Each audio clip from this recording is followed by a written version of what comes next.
Assalamualaikum dan salam sejahtera. Okey, bertemu lagi kita di channel Encik Nelayan. Kali ni saya nak kongsikan sedikit ilmu.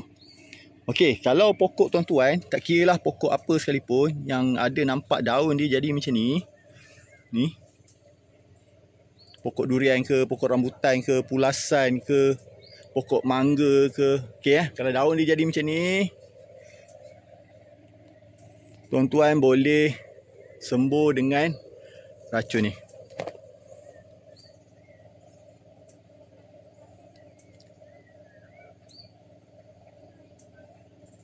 Mancozeb, Ben Meyer Okey. Baca label sebelum guna. Baca dulu sebelum guna tu baca dulu, tengok kat belakang ni ada detail dia. Okey. Boleh tengok kat belakang ni untuk apa. Bukan setakat hawa daun saja bintik daun, anthracnose, kulapuk. Okey, macam-macam jenis hawa daun reput akar pun boleh. Kalau tengok pokok-pokok yang tiba-tiba tinggal ranting tu, boleh sembuh dekat ranting pokok. Pokok durian ke, pokok rambutan ke. Ni tengok biasanya masalah akar lah tu.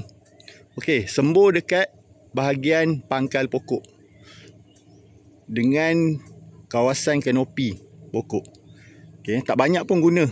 22 gram untuk 10 liter air Okey, kalau untuk yang daun ni tadi sama saja Okey, boleh guna 22 gram ataupun 44 gram bersamaan dengan 20 liter air ataupun 1 pan racun 16 hingga 20 liter air.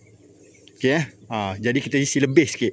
Tapi kalau untuk buah pula biasa kalau buah mangga, kalau tengok buah mangga, buah cili yang ada kesan-kesan melepuh melecur tu, ni lah racun dia. Boleh guna racun ni. Okey.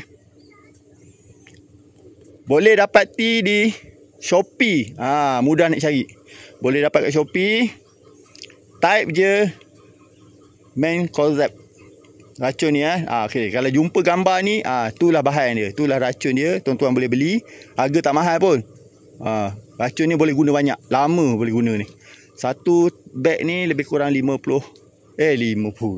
Lebih kurang dalam 1 kilo rasanya. Ya 1 kilo ni. Guna dia tak banyak. Kalau penutup tom racun tu, penutup tom racun tu yang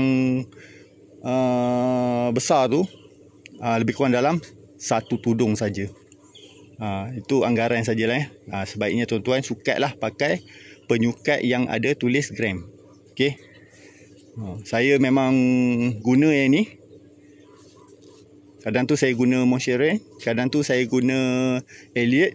Tapi yang ni memang sesuai lah. Kalau guna daun-daun yang jenis melecur macam ni, tuan-tuan gunalah racun ni Boleh dapati dekat Shopee ataupun kedai-kedai yang menjual racun dan baja. Okey.